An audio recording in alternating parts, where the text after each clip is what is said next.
Baik, sebelumnya perkenalkan nama saya Rendi Ramadhani, NIM D422222018. Di sini saya akan menjelaskan tentang akuisisi dengan kepemilikan penuh setelah akuisisi. Pada tabel 38 Raja Saldo PT Nusantara dan PT Andalas per 31 Desember 2016. Di sini terdapat soal selama tahun berjalan PT Andalas membagikan dividen sebesar 100 juta dan melaporkan laba bersih 250 juta. PT Nusantara sebagai entitas pemilik PT Andalas mencatat transaksi tersebut sebagai berikut. Untuk yang pertama yaitu mencatat pemberian dividen PT Andalas 100 juta kali 100%. Jurnalnya adalah kas 100 juta terhadap investasi pada PT Andalas 100 juta. Untuk angka tersebut didapat dari soal di atas. Untuk yang kedua, mencatat pengakuan penghasilan dari PT Andalas 250 juta dikali 100%. Untuk jurnalnya adalah investasi PT Andalas 250 juta terhadap bagian laba PT Andalas 250 juta. Untuk angka tersebut juga terdapat pada soal di atas. Untuk yang ketiga yaitu menyesuaikan diferensi terkait bangunan dan peralatan 5 juta kali 100%. Jurnalnya adalah investasi pada PT Andalas 5 juta terhadap bagian laba atas PT Andalas 5 juta yang didapat oleh diferensial 60 juta dilakukan ke sisa pemanfaatan selama 12 tahun, yaitu dari 60 juta dibagi 12 tahun. Untuk yang terakhir yaitu mencatat penurunan nilai goodwill 25 juta kali 100%. Investasi PT Andalas 25 juta terhadap bagian laba PT Andalas 25 juta. Kita lanjut ke tabel yang kedua yaitu tentang perhitungan jurnal eliminasi. Di sini terdapat mengeliminasi pengakuan penghasilan dari PT Andalas. Bagian laba PT Andalas 230 juta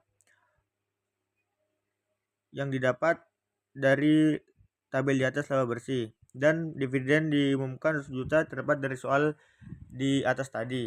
Yang ketiga yaitu investasi PT Andalas 130 juta.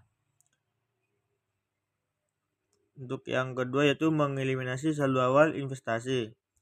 Saham biasa PT Andalas yaitu 800 juta yang didapat dari tabel di atas, di tabel ini. Untuk yang selanjutnya itu saldo laba sebesar 550 juta terdapat dari sana dan juga diferensial 235 juta yang juga didapat dari tabel di atas. Terhadap investasi PT Andalas yaitu 1.605 juta rupiah.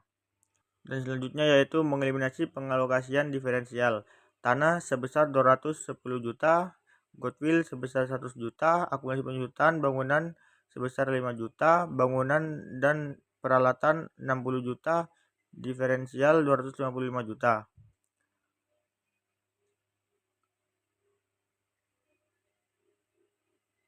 Dan selanjutnya yaitu mengeliminasi pengakuan beban penyusutan aset teridentifikasi. Akumulasi penyusutan sebesar 5 juta terhadap beban penyusutan sebesar 5 juta.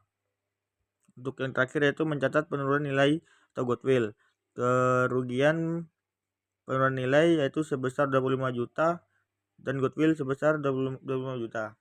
Kita lanjut ke tabel berikutnya yaitu tentang kertas kerja konsolidasi.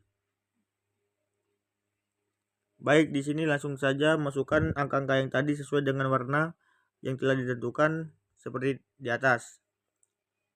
Dan untuk tabel yang berwarna coklat ini kita akan pindah ke tabel berikutnya yaitu tentang laporan posisi keuangan konsolidasian per 31 Desember 2016 periode setelah kombinasi bisnis. Nah, di sini terdapat beberapa aset yaitu kas dan kas sebesar 1 miliar sekian dan piutang usaha sebesar 1.500.000 juta.